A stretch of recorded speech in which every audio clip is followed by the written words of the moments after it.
Assalamualaikum guys. Today நம்ம tasty cheese குனாஃபா எப்படி செய்யலாம்னு பார்க்கலாம் வாங்க.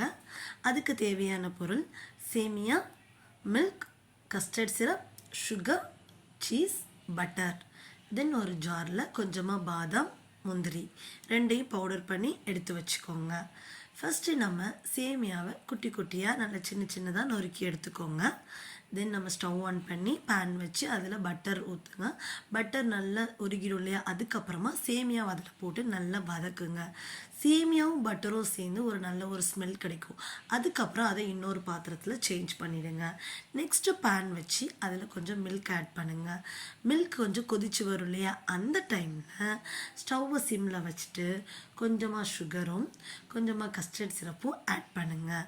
சுகர், கஸ்டர்ட் சிரப் ஆட் பண்ணதுக்கப்புறமா கைவிடாமல் நல்லா கலரிக்கிட்டே இருங்க. கை விட்டுட்டோம் அப்படின்னா கட்டி பதம் விழ ஆரம்பிச்சிடும். ஸோ கைவிடாமல் நல்லா கலரிக்கிட்டே இருங்க. இப்போ மில்க் நல்லா திக்காயிடும். திக்கானதுக்கப்புறம் நாம் ஆல்ரெடி ரெடி பண்ணி வச்சுருக்கோம் இல்லையா பவுடர், அந்த பவுடரை நம்ம இதில் ஆட் பண்ணணும். ஆட் பண்ணி மறுபடியும் நம்ம நல்லா கைவிடாமல் நல்லா கிளறி விடணும். இப்போ நமக்கு ஒரு திக் கன்சிஸ்டன்சியில் ஒரு பேட்டர் ரெடி ஆகிடுச்சு.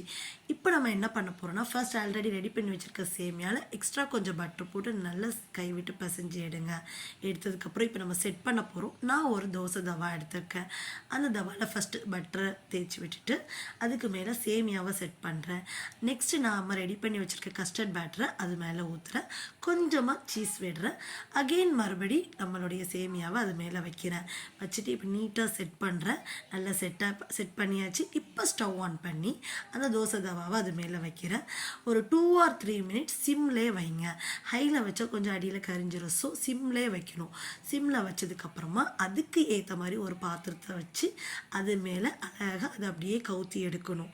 கவுத்தி எடுத்தால் நமக்கு ஒன் சைட் நல்ல சூப்பரான ஒரு குனாஃபா ரெடி ஆகிடுச்சு.